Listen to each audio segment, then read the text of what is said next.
Hello, guys, gals, non-binary pals, really specific fanfiction AUs, and other. Welcome to the Sci-Fi Lab. I'm your host, DJ Squared, and with me is my co-host, Harper.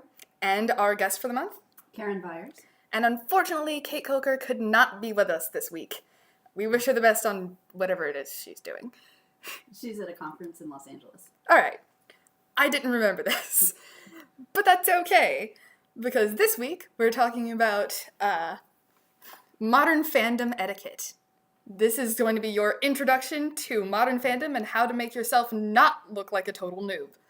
So, I think first we should start off with, the major terminology. Sure. So, there's, start off with, canon, headcanon, and fanon, I guess, because those are, the... Yeah, so those come up a lot, and we probably referred to them previously. So canon is the source material as it exists. Yep. So it's that would be the baseline script. Yes, it's the things that were created by the author or the filmmaker, and we have all seen them, and that is where we begin. And it was printed. J.K. Rowling's tweets are not canon. Those are word of God. Yeah, so canon is the material itself, and our authorial thoughts about how people are reacting to it are, as you say, a different thing. They're called, word of God, or, it's the powers that be. Yes. That just sort of, yep. So those are two terms you might hear for, the author jumping into fanish conversation about their work. So there can be different kinds of canon. I'm going to use Harry Potter as an example for this, even though it is not science fiction. It's a good example because there's book canon, and there's movie canon, and those are different from each other because they had to take some things out of the books to make it all fit into the movies. And they even made some changes. For instance, in the third book, in the movie, Hermione punches Draco Malfoy, and in the book, she slaps him. So minor difference, but still. Even some minor differences. But book canon and movie canon can be different things. If you've got, say, maybe something like Lord of the Rings. Yeah, I was just about to say Lord of the Rings, because, I know I couldn't get through the books just because there's so much there, and it just sort of gets cut out for time in the movie. Yeah. So then there's headcanon, which is an individual's interpretation of the canon. There may be something that you see or I see in a particular work where you're like, this is why I think this is how, this is my interpretation of this person's motives, this is how I see this. For instance, one that I read about recently that I thought was just wonderful and delightful was in Star Wars, and spoiler alert for anybody who's not seen the recent Star Wars movies. Also, please go see the recent Star Wars movies. They were good.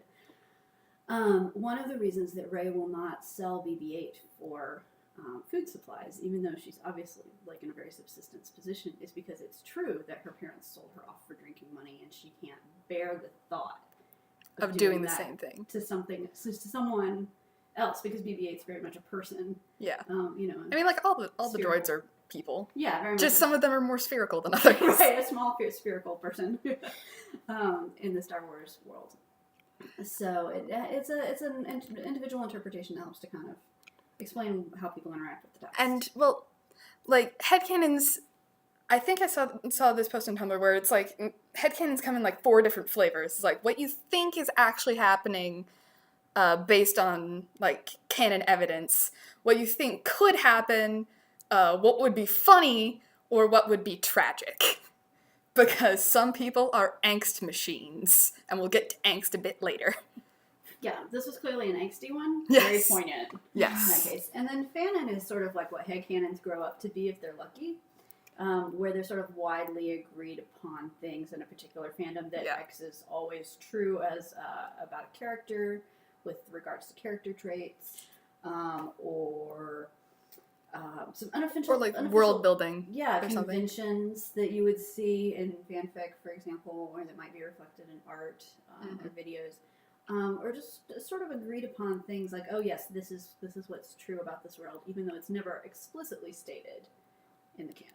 I never knew that's what fandom was. Yeah. In all these years that I've been reading fanfic, I didn't realize that's what fandom was. I didn't realize it had to be agreed upon. I mean, like, it's general consensus. Some people Yeah. like, are like, no, that I don't accept this as you know, they're just like, I don't accept this part of canon, whatever. It's just like how people are like, I don't accept this part of canon. Yeah. Goodbye. Like Star Wars prequels.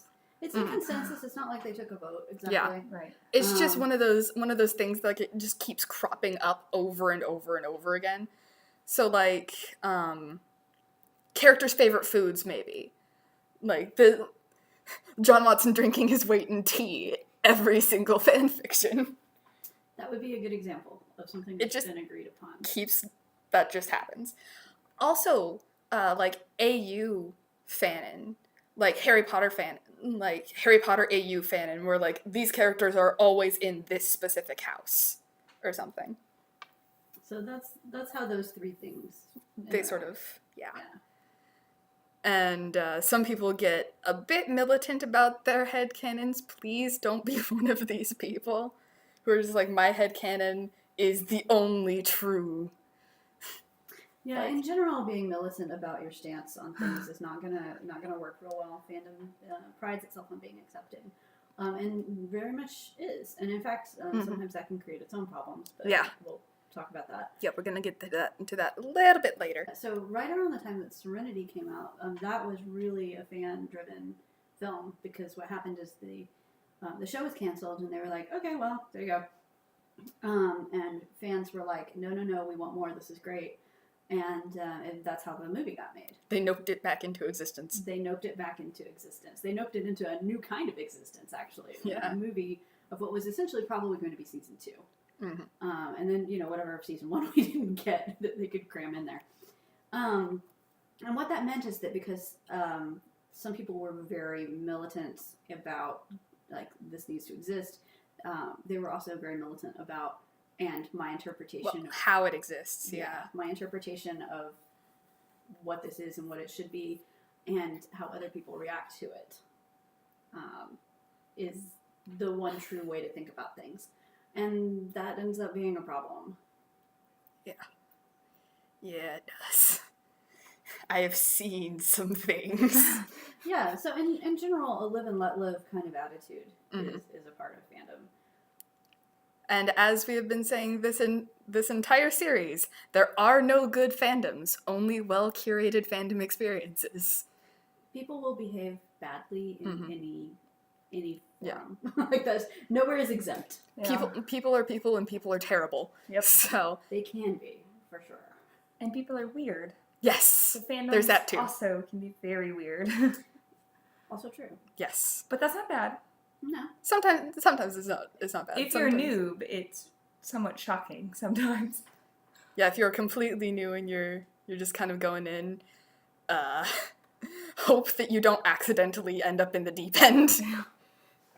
Because the deep end is like as deep as the Marianas Trench. So if you're brand new, I would say, read some fan fiction, enjoy your work that you're experiencing. Tentatively reach out to people and be polite, and you're probably going to be fine. And if you need fan fiction recs that are already vetted and good, then you go to the TV tropes page for the fandom, and it will have, like, big fandoms, like, it'll have, like, big fan fictions, like, really highly recommended fan fiction. So that's a way to sort of ease yourself in to that area of fandom. People used to keep Rex pages, and they don't really anymore. That's not really a thing people do. So that's one. Actually, they do. They do. In most of the fandoms I'm in, I search for rec pages on, like, Tumblr. Yeah, or you Google search it. They've moved kind of from where they used to be. Yeah. So I don't think there's as many as they used to be. There used to be a lot more. But they are long if you find them. Yeah. So a lot of people also on Archive of Our Own AO3 will bookmark stories that they really like, and so you can go look at someone's bookmarks, and that functions as a sort of Rex page as well. Because if you like what they write and you like what they read, then there's your rec page. Yeah. So that's kind of the evolution. Yeah. Of Rex pages. Except for I mean, if you're in slightly older internet fandoms, I'm mostly talking about Merlin, BBC's Merlin, there are so many rec pages. There's like a live journal list.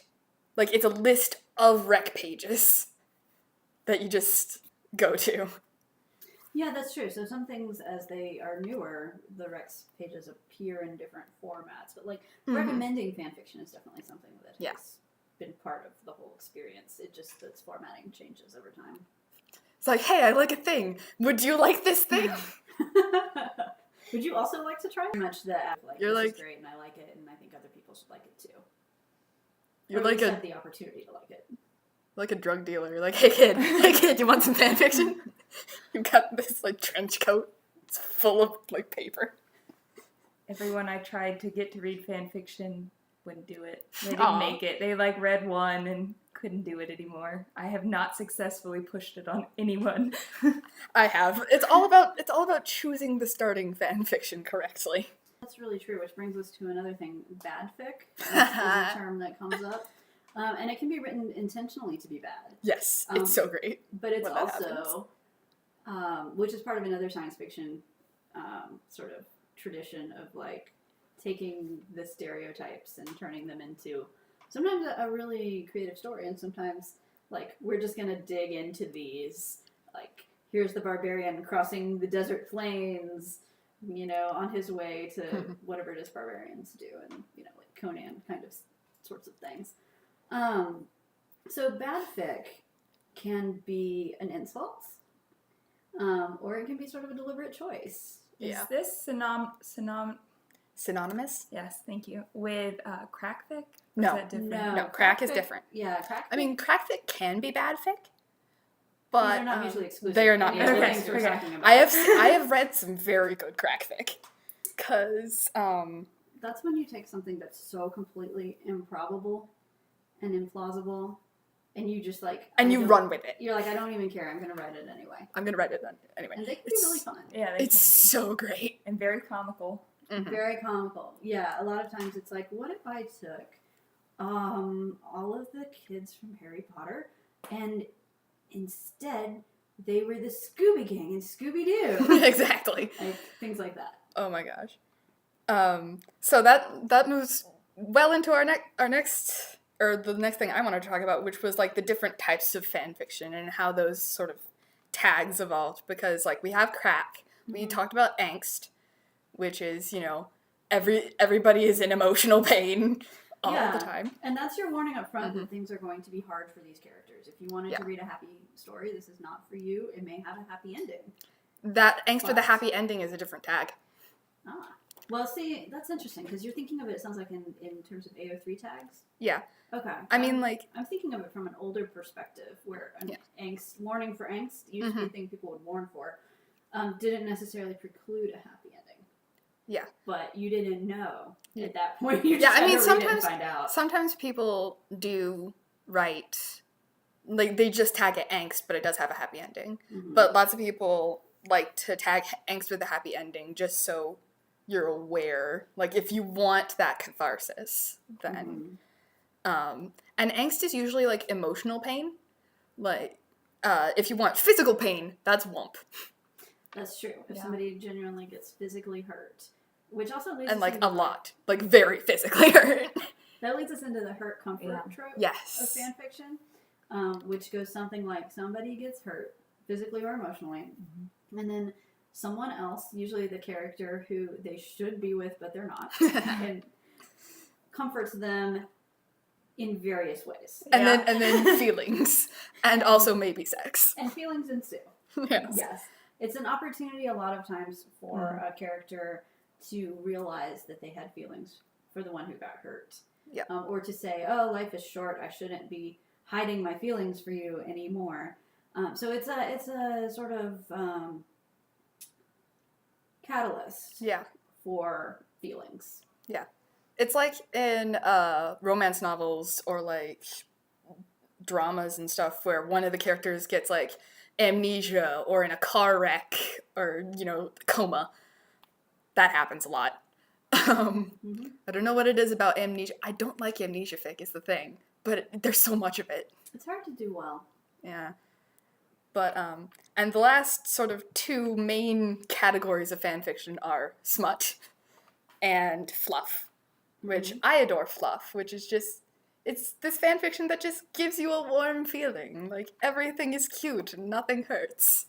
Yeah, so in fluffy fiction, there actually may be nothing that really happens. It may be like you're going to hang out with these characters in their kitchen on a Saturday morning while they make pancakes. And dance around in their underwear. That's certainly an option. I mean, and talk about, like, their garden. Yeah. exactly. That's what you can expect in a fluffy fic. In like, well, that's like pure fluff. Also called a curtain fic, which is, curtain fic is like, is domestic fic. It's like, the actual definition of curtain fic is like, I just want to watch these characters pick out curtains for their new apartment. Like, I just want them to be wonderfully domestic. And happy together. And this is all I want. Yeah, so that's really about spending time with the characters. And getting to spend a little bit more time in that world, which is why a lot of people write fan fiction to begin with. Sometimes people write fan fiction because they're really irritated, which is a whole other category called fix-it fic. Yes. Which is where it's like the show creators and the writers and the showrunner, that's not right. They don't actually understand their own work, so I'm gonna make it better. Right. It was all wrong. Right. So everything is all wrong. And plenty of fix-it fic involves somebody who's been an enormous jerk, not hanging on to that for an entire season, but instead saying, oh, you know what? I'm sorry. I was an enormous jerk. Allow me to apologize. And let's make amends and discuss things. Let's have character development. Right. Or if it's a movie, this happens all the time in movies, where the plot essentially depends on people not communicating with each other like adults. Then one of the characters will say, you know what? We should sit down and talk about this. We should. So fix-it fic does stuff like that. Fix-it fic also, though... it also brings characters back to life. It brings characters back to life. Relationships back together. It brings relationships back together, or it creates relationships that aren't on screen. But have been baited. Or the author just thinks that would be a good pair. This is reasonable. Yeah. Yeah, so it can fix a lot of things. It can fix plot problems in the show, or the movie or the book, but it can also fix the fact that two characters who the author thinks should be together and aren't together. It allows that to happen. Yeah. And I love the tag "Everybody lives, nobody dies" on AO3, because that is my fix-it of choice. AO3 allows you, we talked a little bit about this, but like tagging things like that, it just allows you so much more knowledge before you commit to reading something. There's certainly times in, say 10 years ago, where you'd be reading something and you're 30,000 words in, and then suddenly that thing you always hate and wouldn't read at all if you knew it had been there is there. Yeah. And then you're like, well... That was 30,000 words wasted. Right. Goodbye. I have an example. Oh. I don't know how far I got in, but it was the Twilight fan fiction that became 50 Shades of Grey, and I had no idea what was going to go on in it, and so I just started reading it, and I'm like, 15. And then I get to it, and I'm like, contract? Contract? What is going on? And I was like, I am out. And then it got pulled to publish, and it became a book, and I'm sitting here like, what just happened? Yikes. I had no idea what was going to happen when I started reading that fanfic, and regretted it. Yeah. Yeah, so AO3 lets you search by tags, which is really convenient if you have something specific you really want. But it also functions as warnings, because then you're not like, oh, wait, I didn't sign up for that. Yeah, you have like the regular archive warnings, like it's M-rated if there's like if there's a certain amount of violence. It's E-rated if there's like explicit sex, and stuff like that. That's a confusing one. Explicit torture. E means everyone for like video games. Yeah, for everyone else. Yeah, that one is confusing. Yeah. But that's just sort of how it grew up. E instead of NC-17. So there's also a few other terms that come up. So het would be a heterosexual relationship. Mm-hmm. Slash is a relationship between two male characters. Yeah. Fem/. is 2 female characters. Yes, and you'll see these sometimes as like M/M or F/F. You'll see that come up. Yeah. A genfic is just people living their day-to-day lives Like, and talking. Found families and friends. And friends and There's no real romance here. Yeah, no romance or otherwise. Yeah. With that, that's just sort of like day in the life kinds of fic. Mm-hmm. And then there's something called a PWP, which stands for plot. What plot? What plot? This is porn. This is straight up porn. Porn without plot. Yes. That's what I knew it as. Yeah. Yeah, you hear it both ways. Yeah. Mm-hmm. Which is essentially like, if this is what you came for, here it is. And if you want character building, look elsewhere. Please, like there is porn with character building. This isn't it. Yeah. Right. Please leave. That's always fun times. And then I love like the variations of OTP, because there's OTP, which is your one true pairing. This is 2 characters that you will ship till the end of time. There's the OT3, which is like a threesome that you will ship for till the end of time. Yeah, and we talked about this earlier, but it's worth mentioning. Like, you can have more than one OTP, which is interesting because it's your one true pairing. But really, you can have multiples of those depending on your fandom, and they may or may not be canonical pairs.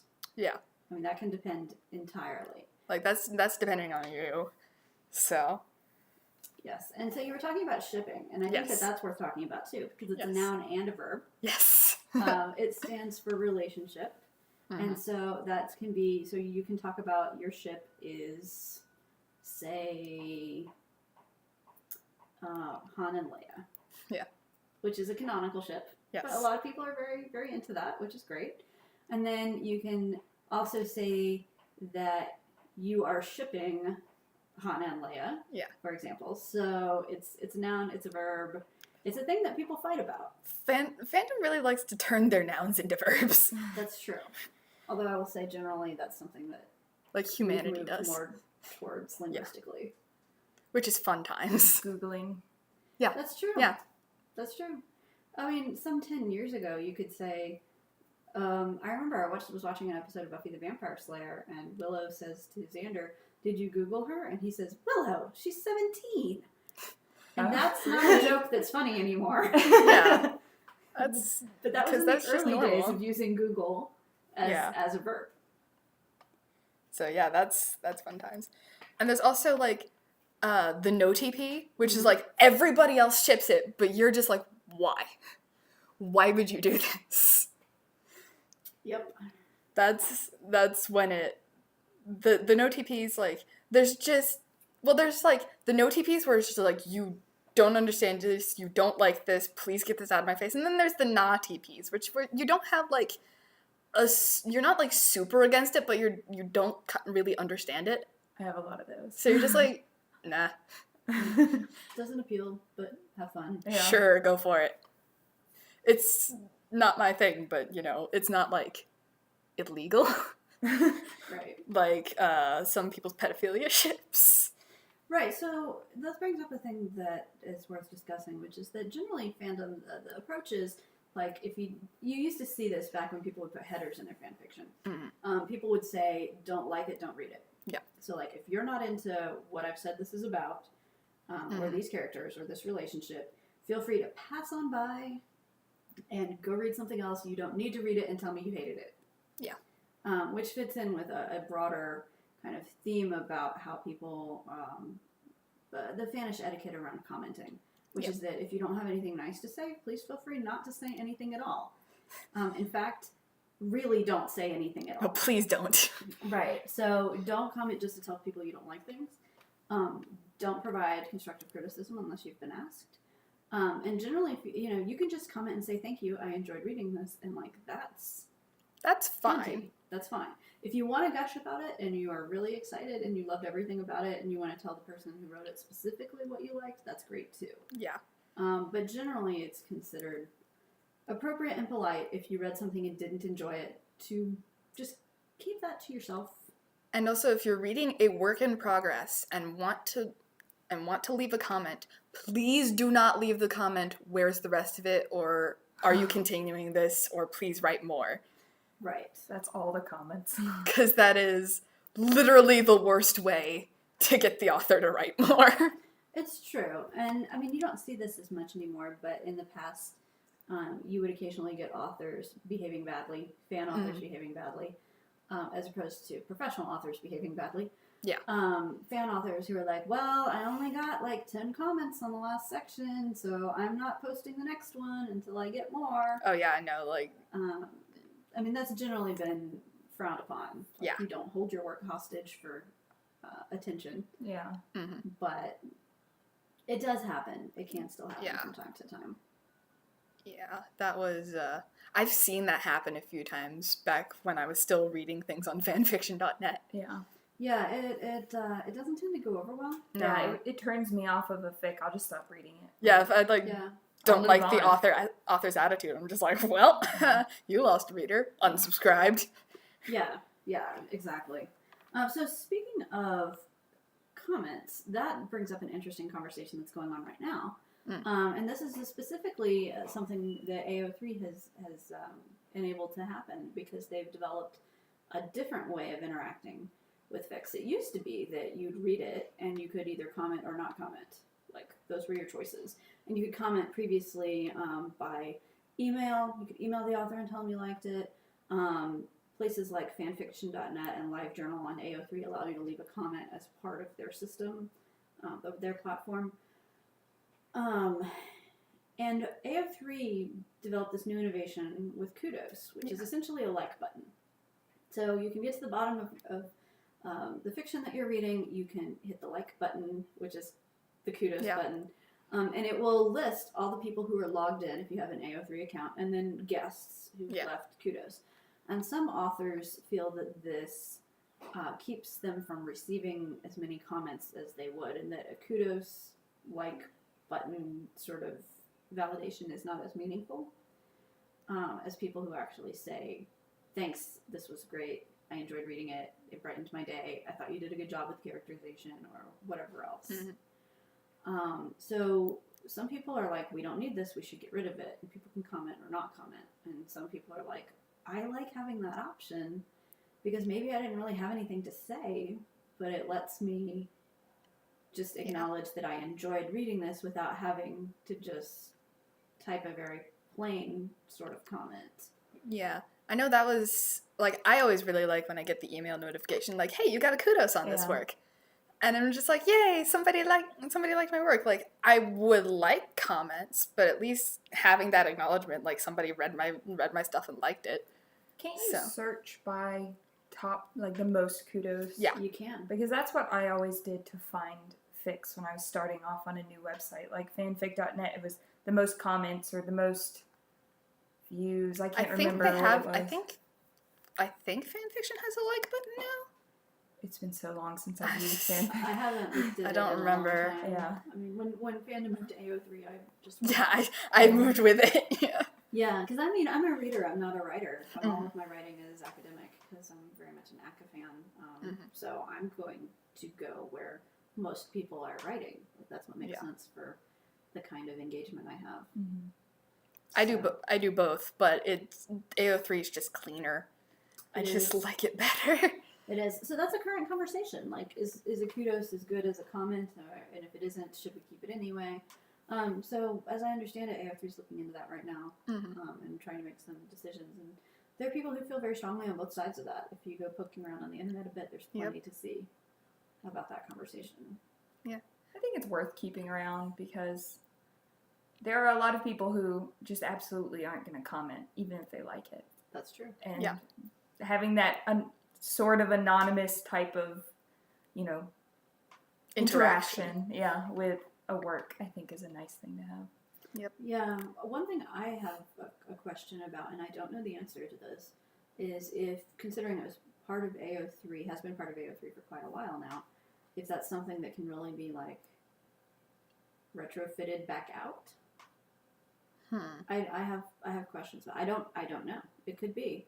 On the other hand, it's one of the sort functions if you're searching for things, so it would change a lot of rankings in that regard. They could maybe for every kudos there is, turn it into a comment that just said, this person or guest left kudos, just for the previous fics that had kudos, and then going forward there could only be comments. So then you could search by number of comments. That's an option. I already searched by number of comments, just because kudos is also one of those things, like, some people leave kudos just, like, they may not have exactly liked it, but they got to the end of it, and that's like an achievement if they did. Like, some people just do that as a matter of course. So occasionally the things with the most kudos won't actually be like The best. the very best thing that you want to read. Mm-hmm. But if enough people are actually like commenting on it, that probably means that either a lot of people were gushing, or a lot of people have read it multiple times and wanted to leave an extra kudos, but because you can't leave an extra kudos. So what people have started doing is started leaving comments that are just like heart symbol or extra kudos, and like that. Yeah, once you've hit that button, you've hit that button. Yeah. There is no like going back and being like, I double liked it. I also like going, like, reading a fanfic, and then I get to the end and the kudos button is already hit, and I'm just like, I don't remember reading this before. Yes, I've definitely done that. You can surprise yourself. I have no memory of this place. But sometimes that's the best. You get to relive it. Yeah, exactly. So some other types of fan fiction that have that people might see if they're not familiar with, that might surprise them a little bit. Gender swap, which is, what if James T. Kirk was a girl? What if he was still a boy, but Spock was a girl? What if everyone was flipped? Yeah. Right, yeah, so there are some fics that do that. Like, if you have an entirely male cast, they're like, actually, They're all girls. they're all going to be an awesome bunch of ladies. It's kind of like the new Ghostbusters. Right, for example. Yeah. Yeah. So some fan fiction approaches those questions. There's I'm also- actually writing one right now. It's like, all right, so what if the main character of this anime was a girl? How would that change, like, how they interacted with the world? 'Cause Exactly. That's always interesting. It's interesting both ways. Either nothing changes except for their gender, or everything changes because of their gender. Mhm. Those are both two interesting lenses to look at the world through. Mm-hmm, exactly. So what it does is it allows people to interact with the text differently, and also engage with all of the social and political implications of gender in our world. So what does it mean? And their world. And their world, which is often a reflection of our world. Yes. There's also de-aging fic, where somebody gets hit with a magic ray gun, or like inhales the scent of a special flower, or something happens, and suddenly they're a kid again. They're a toddler. And those are often crack fics. If everyone all of a sudden is toddlers, like, you take an entire cast and they're all 2 years old now, like, it can definitely be. It's really funny when, like, all of them are 2-year-olds except one of them. Yeah. Right, because you have to have somebody around, because 2-year-olds will actually genuinely injure themselves. Exactly. Either one person is a 2-year-old and everybody else is an adult, or like everybody's a 2-year-old except for one guy. Mm-hmm. So de-aging fic, which is different than kid fic. Yes. Kid fic is where somebody just acquires a child, and that could be a situation where it's like, I guess we're having a baby, or it can be a case of like, oh, look at this, there's this orphan who needs a dysfunctional found family. Somebody was dropped on our doorstep. Right, yeah, all of those things happen where suddenly there's a kid, and that becomes a question of like, how do these characters' lives change now that they're responsible in this way? And it can be a way to explore the character if you have somebody who's very, like, say, emotionally closed off.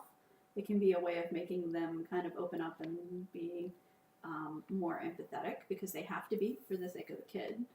Or it can be a way to explore, like, how do you balance parenthood and, say, interstellar exploration? Yeah, exactly. Stargate SG-1 actually did that in the canon.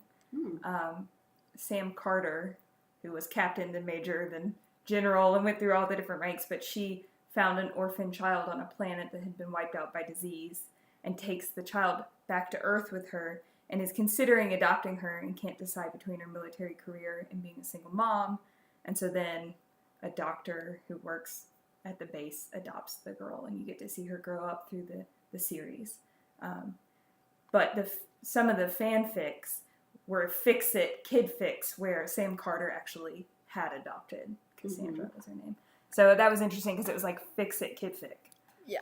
Yes. So yeah, That also that's happens. an example of ways to like mix and match all of these things.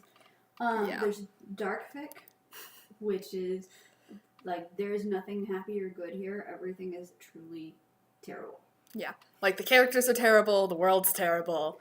Yeah. Terrible people make terrible choices in a terrible world. And some of those I was actually going to talk about the tag or the warning, dead dove do not eat, which is it's a warning that shows up when people, generally on dark fic or things of that nature, where the person who's writing about this knows that there are problematic aspects, but they're not addressing them or specifically condemning them. They just want to explore this specific thing. So, and like, I know that's come under fire recently. Yeah, so one of the things about fandom is there's sort of that live and let live idea of like, there's stuff that you're into that I'm not into, and that's cool, and that's a benefit to a lot of people in a lot of ways.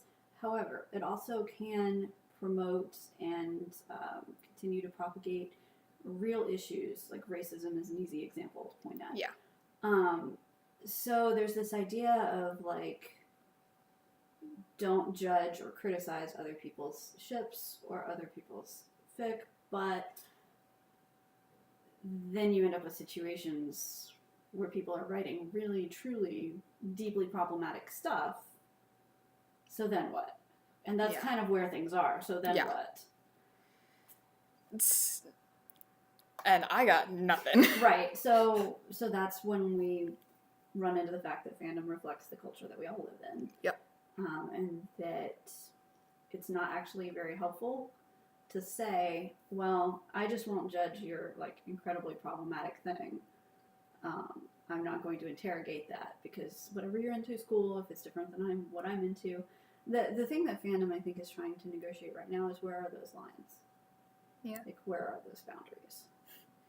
Where does this become too much to ignore? Right. So if somebody wanted to write fan fiction about, this is one that gets a lot of attention right now, Kylo Ren and Rey in a relationship, without addressing the fact that he's essentially a space Nazi. Space neo-Nazi. Okay, space neo-Nazi. Then that is a really problematic thing, and what are we going to do about that? On the other hand, if you wanted to write a fan fiction that was about the two of them in a relationship where that's interrogated as part of the conversation, where does that land? Where's the line between and interrogating a thing and celebrating the thing? Exactly. And that's the conversation I think that's happening in fandom right now. Like, don't judge, but when you do judge, where's the line going to be? I'm really interested to see how that plays out over time. I think that those are important conversations. Yep. And now doing a complete about face to something less gross, but still kind of gross. It's sort of outdated, but I wanted to mention because it's still sort of around is the citrus scale of fanfiction tags. Lemons, limes. It's a tag system, and it was mostly used. Heard about that in ages. Yeah, I know, right? Please continue to. It was mostly used on, or at least I mostly saw it on fanfiction.net. Also because like fanfiction.net does not have a tagging system, really. That's really a new thing. That's really a new thing. Like only since the live journal days moving forward. But I don't exactly know how the citrus scale got started. But it was super prevalent, like, when I was in middle school. Like, it was around and people knew what it was. So basically, it's a scale of 5 citrus, well, sort of citrus fruits. A citrus, if something is tagged citrus, then it's just, like, two characters who are in a romantic relationship share a hug or a kiss on the cheek. It's, the mildest sort of thing. And orange is for, like, kissing or hugs or some very mild groping. Lime is like heavily making out, light groping, no actual sex. It's like fade to black. It's like in a movie where they're having sex, but everything's just faded to black, and the next scene starts. This just like sounds like a new version of first base, second base. Exactly. Baseball With and stuff. Yeah, Yeah. with fruit. Lemon, anything tagged with a lemon has actual sex. So lemon got turned into smut, basically. Mm-hmm. Those two tags are synonymous. And grapefruit, which most people don't actually use but still sort of exists, is either like super X-rated, like 50 Shades of Grey, but yeah, but more. Or just really, really weird sex. I've never heard of this system. And I was on fanfic 12 years ago and never encountered this. So that's pretty interesting. So you're probably not going to, especially if you're on like AO3. Mm-hmm. But it does still exist, like on the fanfictions that are old enough Yeah. Yeah, I've seen to have used that system. I've seen how to talk about this hierarchy. Some of the lower rated fruits show up. I've actually never seen one tagged grapefruit, and Yeah, honestly, I'm not sure why grapefruits are at the apex of this. Yeah.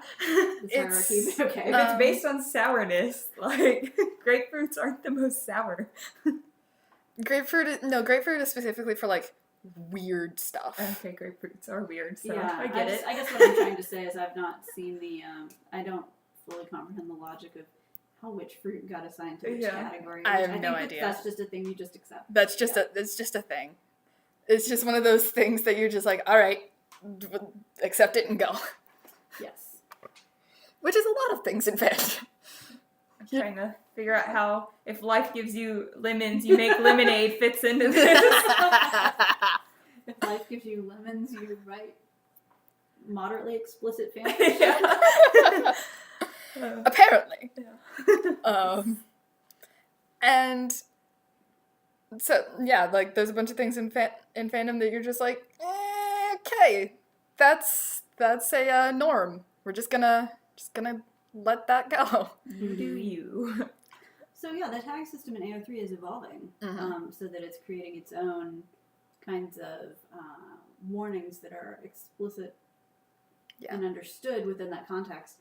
But I wonder if 10 years from now, people are going to be like, they had this dead dove tag. Yeah. The same way that we're like, they rated fanfic by fruit.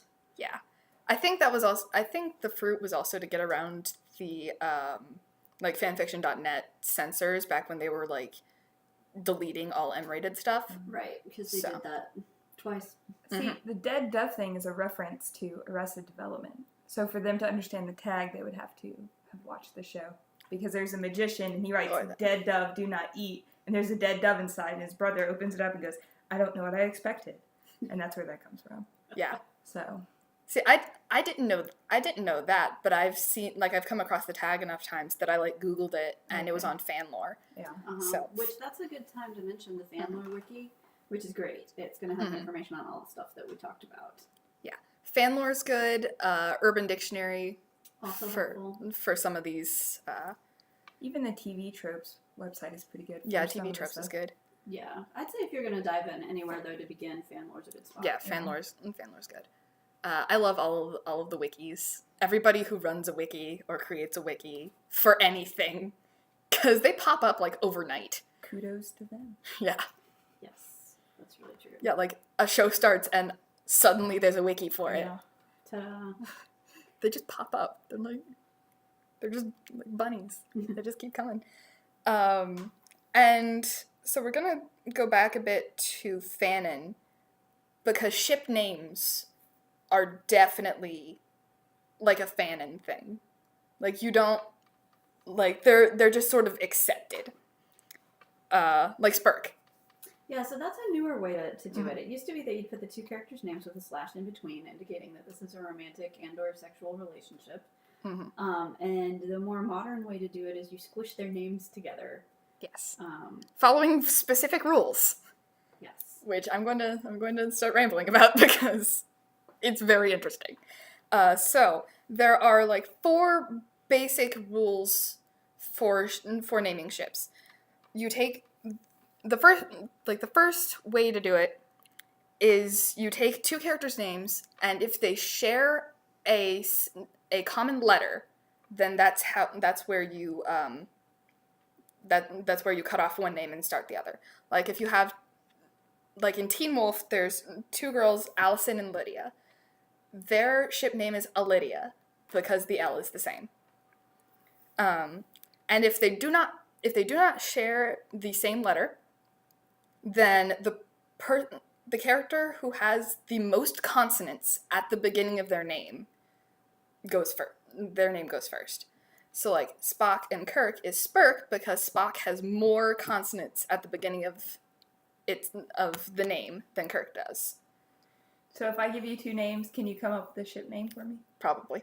All right. So I'll take from Stargate SG-1 since that's like the only thing I can talk about regularly. There's Sam Carter and Jack O'Neill. It wouldn't be Sack, would it? Because some of these don't work out. When it has no, the thing is when they have the same amount of consonants, that's when you can choose which one. Jam or Sack? People would generally use Jam. Okay. They'd probably go with Jam, and then there would be like metaphors, like and fan art. Yes. Yeah. It's like how in Harry Potter, shipping Harry's parents, Lily and James, is Jilly and not Lames. Like, you go with the one that sounds less bad. Yes. Is essentially the rule. Yeah. And if neither of those things work, like you're trying it, but it's just sort of gross, then you do syllables, stressed syllables specifically. Stressed matches with stressed. Like in Sherlock, if you like John only has 1 syllable and it's completely stressed. Sherlock has 2 syllables and the sure is stressed, so John replaces the sure, and that's how you get John Locke. So, syllable stresses. And then, when you've exhausted everything else and nothing sounds good, that's when you use a quote from the source material. Like, Snape and Lily is, in Harry Potter, the ship name is Snilly. But, again, with the consonants. Or people can use the tag always as their ship name. Ship always. That makes sense. Yeah. So, like, some people... And it gets really funny sometimes. Or they either use a quote or something from the show, like... There's this web series done by Rooster Teeth called Ruby, and most of the main characters have color names, like they're analogous to colors. The main 4 are Ruby, Weiss, Blake, and Yang, so red, white, black, and yellow. So like Blake and Yang, who are black and yellow, their ship name is Bumblebee. Yeah, people do get pretty creative. Mm-hmm. There's also a metaphor that you see, maybe not as often as you used to, but of ship as an actual ship, where occasionally people would be like, well, your ship is sinking because, the show is over and no one's paying attention anymore, or it's been destroyed by cannon. It's been destroyed by cannon, and then there are people who are like, no, my ship is fine, we are sailing around the Cape, like... People take quit blowing holes in my ship. Right. Yeah. People are taking that metaphor and running with it. Yeah. Or sailing with it. Yeah. And it's also fun. It's fun when your fandom either has boats in some capacity or has like spaceships in some capacity. So. Yeah, it just adds onto your it makes your metaphor that much more fun. Yeah. It's like, yes, the Spock Kirk ship, also known as the Enterprise. Right.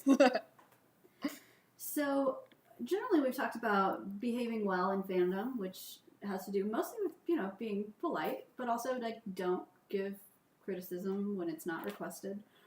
Thank your betas. Beta readers are people who are essentially kind of editors of fan fiction, where someone will write something and they'll send it to their beta, who will read it and say, this part needs this thing, or, here's all your typos. If you're a beta, concrit is accepted and encouraged. Right. In fact, really, it's what makes fan fiction better. Yeah. It's how a lot of people learn how to improve their writing. There's a specific kind of betaing. Brit picking is probably the version you'll see most frequently. If you're an American and you're writing in a show, let's say like Torchwood, which is a British science fiction show. Yeah, BBC show.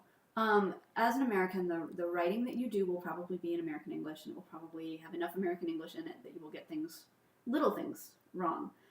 So in that case, what you're looking for is an actual British person who speaks British English to go through and correct all of your minor things that make it sound not British at all.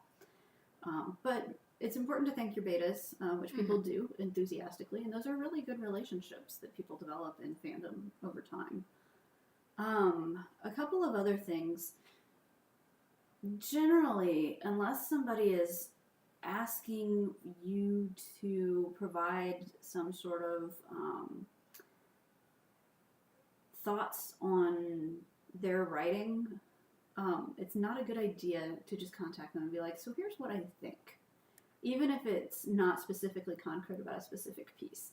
You don't necessarily want to just show up in their mentions and be like, I didn't really like the way that you use metaphors. That's just not good. Like, could you work on that? Like, that's considered pretty rude. This is something that people do. Nobody's getting paid. Like, this is a hobby for a lot of people. This is something that people are doing on their free time, which may, in some cases, be very limited. Yeah.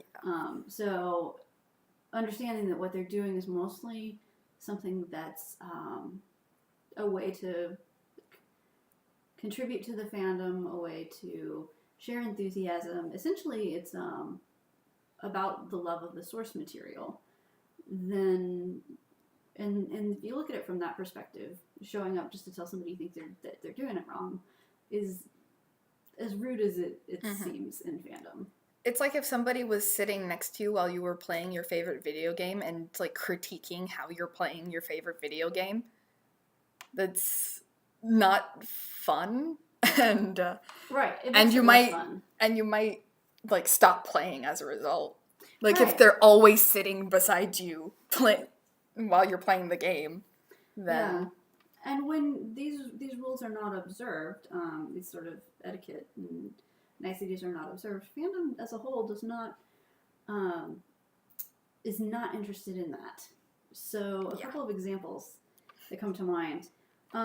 There's something called survey fail that happened back in 2009. So 2 researchers were looking for fan input on a 70-question survey about women's desire in fan fiction. And they said that they were affiliated with Boston University. And they put out this survey and asked people to take it. The survey itself, and if you do a little bit of looking on FanLore, you can look at the survey. Fandom is very good at screenshotting and maintaining. Fandom remembers. Fandom remembers, right. And they don't forgive, and they do not forget. That's really true, because these guys got torn apart by fandom. I don't think it's an exaggeration to say that. Fandom pretty much ripped them up and laughed while it happened. So what they were doing was not just asking questions about fan fiction, they were asking questions about things like, tell us about your illegal drug history, or tell us about your sexual habits. I mean, it was a lot of very personal. Super invasive. Right. Also, the first question is, what was your biological sex at birth? Which fandom is already like, excuse me? Could we have a little bit more of an understanding of the spectrum of gender here? So, like, they didn't start well, and then there's 69 more questions after that. Yikes. So this is a lengthy thing that took a while to implode, but it's asking a bunch of information, including what was your verbal SAT score? What? Like, I don't even remember that, I have to say, personally. I didn't have one. Right. I remember, but I'm not sharing it. Exactly. Yeah, I didn't have a verbal portion of the SAT. So. Well, it's changed over the years, Yeah. back and forth, but when I took it, there was one. Yeah. So what ended up happening is Fandom was like, excuse me, I have some questions about this. And there's a broad range of people who are involved in Fandom, some of whom know about things like survey design and IRB approval. And they were like, this is not good. And also, is anybody supervising this?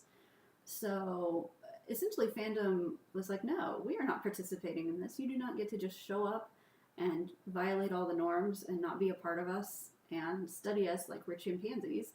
Like, you have to, if you want us to work with you, and demonstrate some understanding of the culture. So what ended up happening was, let's see, one of the authors got involved and tried to, the author of the survey, point out how things were going. There was some controversy around language. The way that they talked about transgender individuals was not, shall we say, sensitive. Yike. Fandom did what Fandom does when it's ripping people apart and created cat macros and slash fiction and filk about these two guys. So Fandom was not kind in response. Yeah, that and some happens. people were like, that's not okay. Like, don't do stuff like that. These are real people. And other people were like, this is parody. This is protest art. And it's fine. So Fandom had its own internal debate about that. So where was this all taking place? This On was what mostly platform? in LiveJournal. Okay. Yeah. So let's see. It made the news in a couple of places, it looks like. And these two authors now have a book called A Billion Wicked Thoughts, What the World's Largest Experiment Reveals About Human Desire. It's for sale. It was published in 2012. As I understand it, it does not contain the results of this survey, which I can only imagine were not very conclusive or helpful if people actually even took it. I would imagine people were mostly taking it to skew the results. Yeah. deliberately. So it's worth looking into if you want an example of how things don't go well when people just show up and they're like, hello, Fandom, I'm here to study you. Please take my 70-question survey, which asks about your drug habits and your sex life. Yikes. I'm not a fan of invasive surveys, Right. which Georgia Tech made me take a bunch of invasive surveys when I transferred here. Oh. And it was like, how did you last illegally drink alcohol? And I was like, considering I'm almost 25, I haven't illegally had alcohol in quite a while. Like, what kind of question is this? Yeah. There's another one that's more recent from 2015 called Theory of Thickgate is what the Tumblr tag, if you want to go poke around in Tumblr for that. Although there's also a FanLore entry on that. So this brings up a ton of You might want to just go to the FanLore page. FanLore is gonna lay it all out for you in a more of a Wikipedia style kind of article. The Tumblr tag is where you go if you want all of the wank. I was going to say, we haven't even broached the topic of starting on Tumblr for your fandom experience. Do not. I wouldn't recommend starting there, although if you want to go look at specific authors' Tumblrs, I think that could be a way to do things. So Theory of Thickgate, what happened is there is an author, fan author named Waldorf, who wrote a fic called Delilah in the Star Trek alternate original series fandom, so the new Star Trek movies. Mm-hmm. And this fic did not get a ton of attention, really. It just sort of was like kind of floating along, doing its thing. It wasn't one of those like ones that shows up at the very top of search results. And then a class, which I should note was taught by students, it was like a 1 or 2 credit hour class at the University of California, Berkeley, taught by students, signed off on, I think, by faculty at some point, but essentially taught by students for students, assigned it as part of a syllabus in a class called Theory of Fan Fiction. And what students were required to do was go to not just this fic, but this was the first one, or the one that got a lot of attention, and engage with, I'm air quoting here, engage with the text through comments. And you can already see how this is not really working with the fan fiction norms of, this was a great story, I really enjoyed it. Thanks for taking the time to write this. I thought it was great. I really love the way you did this thing. These were more things that were like, well, I liked how you did this, but I thought this part was unnecessary. Or, I thought this was fine, and this was an interesting way to do this, but here are some things you could do to improve. Also, you had a spelling error in this one. Right. Things like that. If you go look at this fan fiction, a lot of those articles, comments have been deleted because there was some dogpiling afterwards, which is a whole nother fandom thing. So what happened is Waldorf was getting these notifications that are like, here are people critiquing your fic? What is going on? And wrote a Tumblr post about the situation and alerted the other authors after finding the syllabus who were listed and was like, just so you know, you're probably going to get people showing up in your comments saying this kind of stuff to you. And the way that fandom as a whole responded was variable. Some people were like, okay, I think that's a fine way to handle it. Waldorf themselves in the responses, replied to people and said, thanks, I hope you get your participation grade. Which I thought was a very moderate way to handle that. And some other fan authors did not have that same response. And they were like, hey, here's how you get in touch with the students who are running this class in case you just want to share with them your thoughts about unsolicited feedback, since apparently that's what we're doing now.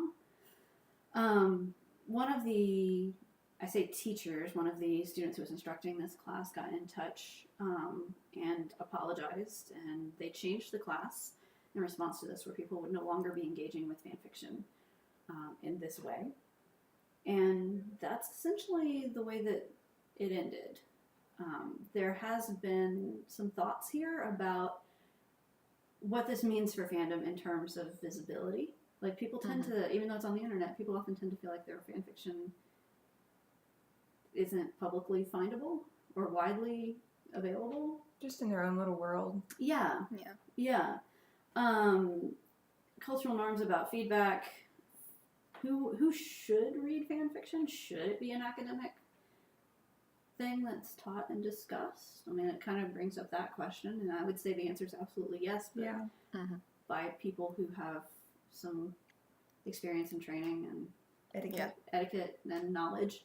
I think that in a lot of ways having college students who didn't have that grounding was what led to the problems. Yeah.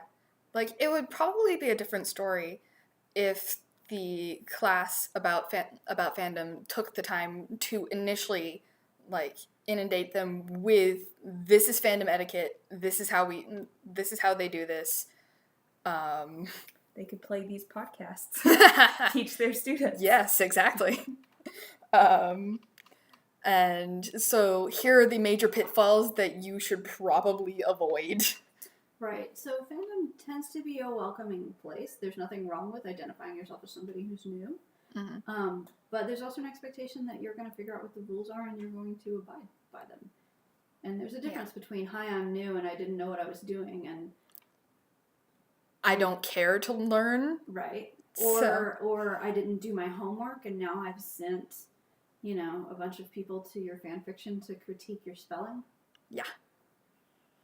Yikes. Yeah. Those are cases where people tend to respond with more or less appropriate degrees of this isn't yours, but out. Yeah. And that leads us to our last section, which would be the general fandom do's and don'ts. So it's leave comments, but not constructive criticism unless asked. Because they will put it in the description of the fanfiction if they accept concrete. Because some people are looking for that to improve their writing. Other people are here for fun. Most people are here for fun. Most people are here for fun. It is more rare to find somebody who's interested in concrete. But if they are, then feel free to tell them. Also, please support your artists. Either by commissions or reblogging if you're on Tumblr, or reposting as long as you have permission from the author or the creator. Because, like, some creators allow that. Like, they're just like, yeah, you can repost, like, my fan video as long as you just, like, credit me and maybe link to the original. And translations with permissions is also, like, some people really don't like it when you translate their work without their permission, but some people are fine with it. So that one's just sort of a... Probably better You to might ask. just want to ask. Yeah. It never hurts to ask. Yeah. Do use appropriate tags in your fanfic if you write fanfic, Yes. so that people can find your work and know what's in it. Yep. Mm-hmm. Do tag your stuff in general. Yeah. Like, ship tags are always good for people who are blacklisting various things. Like, yeah, I really don't want to see Wincest. I really don't. And yet some people will refuse to tag it, so I'm forced to see it. On, like, my Tumblr dashboard. Mm-hmm. I know. To me, that's a problematic one, too. Yeah. I mean, yes, do also bring attention to problematic behavior, but not, like, maybe to the person themselves, not, like, in a large call-out post. Because that starts unnecessary drama. But again, the call-out post is sort of, that's an issue fandom is dealing with the what lines do you cross and what lines do you not cross. Mm-hmm. Also, do respect the cast/creator's privacy. Yes. Please don't stalk them. Please don't send them fanfiction written by other people. Actually, I wouldn't recommend sending them Don't your send own. them fan fiction at all. Yeah, I certainly don't recommend sending them your own. It's not written for them. Mm-hmm. And for authors, at least, it creates some copyright problems. Yep. Where if they're reading fan fiction and then they write something that's similar to that, then it becomes a question of, well, did they think of that first or not? Yep. So it can affect their creative process, definitely. Mm-hmm. But also, this is not something that's written for the people who create the show. This is something that's written by the people who enjoy the show. So I would say don't send them your own stuff, but definitely do not send them someone else's. Yeah, and because that's assuredly do not send them someone else's without their permission. Yeah, because that's crossing so many lines. Mm-hmm. And yeah, again, don't stalk the actors or send death threats to their significant others, because that happens occasionally. Don't dox people Yeah, in general. Mm-hmm. just because you don't like what they said or anything. Yeah. But again, with the death threats to significant others, like that happened with Benedict Cumberbatch's now wife. Like when they were dating, she got like it was nasty what people were doing to her and saying about her. So remember, these are real people, not they aren't their characters. So yeah, and don't ship real people, please. Yeah, I wanted to bring that up, the real person fic and real person slash. Because I feel like that can be problematic if you're assuming people's sexuality or changing people's sexuality in writing about real people who are not characters. Yeah, so RPF is real person fiction, which is where people talk about and write about genuine human beings, like they are characters, like they are about their real lives. Mm-hmm. It can be deeply problematic. I would also point out, for balance, though, that all of Shakespeare's history plays are real people fiction. But weren't like the people who's writing about dead at that point? That helps a lot. Yeah, it's like Yes. please don't ship real people that are still alive. Right. Writing about people who are still alive does create a lot of problems because they are actual humans and not characters. Yeah.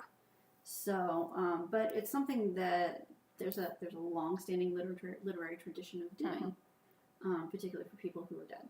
Yes. So, all of the books, like The Other Boleyn Girl, real person fiction. Yeah. Pretty much every book ever written about Joan of Arc. RPF, yeah. Yeah. Anastasia, wasn't she real? Yes. Yep. Yeah. That's a real person fiction movie. Right. With absolutely, like, zero historical fact. Right. But like, got the names right. Then it does Basically become a everything else lot wrong. more complex when you're dealing with an actual living person who's a public figure in the present. Mm-hmm. I mean, then what? If I wanted to speculate about Queen Elizabeth I, who's it going to hurt? What could happen? Except for there was this girl in my high school who wrote fan fiction about the students in the high school, and people found that. This is just like from Bob's Burgers. Tina writes friend fic is what she called it, and it was fan fiction about her friends, and she read it out loud in the cafeteria at lunch, and it did not go well. Yikes. I would imagine the same was true in this instance that you're talking about. Yeah. This actual real life instance. That did not go well. Right, so there's a whole host of questions there about, like, what does that mean, and does it deprive other people of agency in telling their own stories? There's a lot to unpack there. Yep. And we might get to that eventually. But not this episode, I don't think, because I think we're about done. We're about done here. So thanks for listening.